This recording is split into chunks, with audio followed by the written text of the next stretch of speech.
ठीक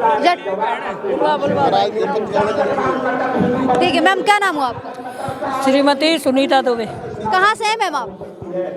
ये अपने चौथे पुश्ते से।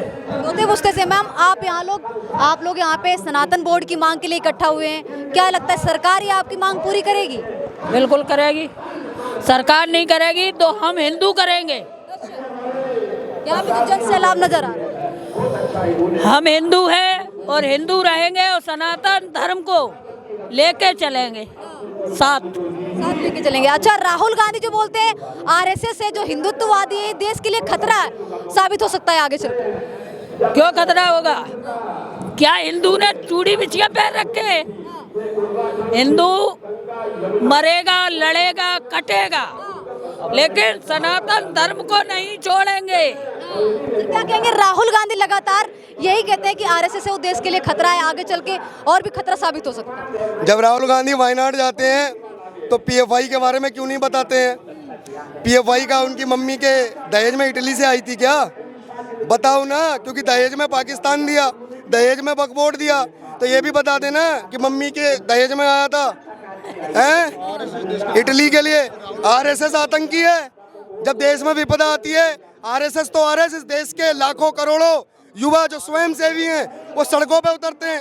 कोरोना काल में जिनकी इटली की मम्मी अपने बच्चे को लेकर बाहर बैठी थी, घर में छुपी हुई, इस देश का युवा देश के लोगों को बचाने का कार्य कर रहा था, उन्हें भी बचाने का काम कर रहा था जिन्हें आप अल्पसंख्यक बता रहे हैं। उन्हें भी राशन फ्री का खिलाया जा रहा था।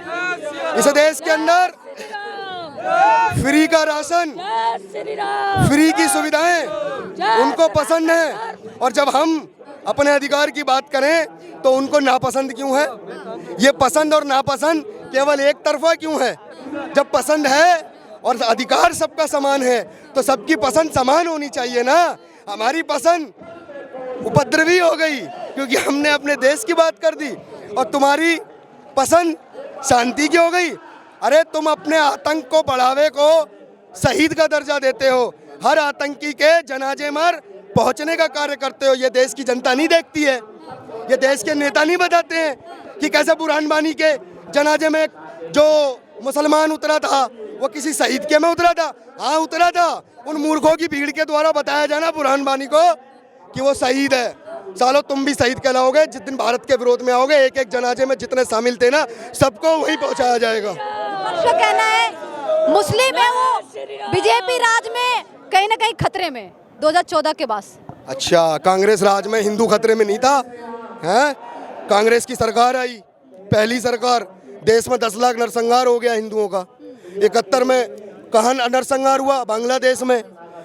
अभी वर्तमान में कुछ साल पहले ही तख्त पलट हुआ, अफगानिस्तान का नाम बदल के तालिबान हो गया, वहाँ नरसंहार हुआ। ये किसको मूर्ख बना रहे हो तुम? देश के अंदर पूरी दुनिया देख रही है इन जाहिल जिहादियों के नरसंहार को, और उसका जवाब गाजा में बाजा बजा के दे रहा है ना इजराइल। वही तो हम करेंगे अब अपने भारत के अंदर। हमारे युवा तैयार होंगे और गाजा में बजाए बाजा तो भारत में कैसे छोड़ेंगे? बजाएंगे तुम्हारे एक एक जिहादी का बाजा यहाँ भी। और भी लोगों से बात करते हैं। सर क्या नाम? ये कहते हैं मुस्लिम बाहुल क्षेत्र है, यहाँ से यात्रा नहीं निकलेगी। हम कहते हैं हमारा देश हिंदू बाहुल क्षेत्र है, हम तुम्हें रहने नहीं देंगे। और ये जो सनातनी बता रहे हैं, नाम नहीं लेता मैं किसी का, कुत्ता बिल्ली शादी कर ले और खरगोश पैदा हो जाए, ये सनातनी हो गए और आरएसएस जो है बेवकूफ़ हो गई। बस इतना कहना चाहता हूँ। लोग समझ रहे हैं, खूब समझदार हैं। अच्छा, सनातन बोर्ड की जो मांग पूरी करने के लिए यहाँ पे जन सैलाब नजर आ रहा है, ये मांग सरकार पूरी करेगी? बिल्कुल पूरी करेगी, सरकार को करना पड़ेगा। इससे और अधिक संख्या में सनातनी जब सड़क पर उतरेंगे तो सरकार को करना ही होगा। इसलिए सनातन धर्म का जो है ये है, सन 47 का जो फैसला हुआ था वो भी इनको लागू करना पड़ेगा। जो धर्म के आधार पर देश बटा था वो इनको लागू करना पड़ेगा। वो लागू नहीं किया और सेकुलर शब्द जोड़ दिया, तो हमारे को कांग्रेस हमेशा लॉलीपॉप देती रही। धर्मों के लिए लोग रहते हैं ना भारत में, इसलिए सेकुलर बोल रहने के लिए कभी सभी धर्मों में हिंदू नहीं रहते क्या? हिंदुओं पे अत्याचार पर क्यों मौन हो जाते हैं? फिर बड़े आसानी से कह दिया सभी धर्मों के लोग रहते हैं भारत में, सेकुलरता को मानना पड़ेगा। झक मारने गई ऐसी सेकुलरता। जब भारत में अत्याचार होगा हिंदुओं पर, बहन बेटियों के टुकड़े किए जाएंगे, कौन बोलेगा? इस देश में कौन बोल रहा है? बांग्लादेश के अंदर नरसंहार हुआ, कौन बोला संसद में?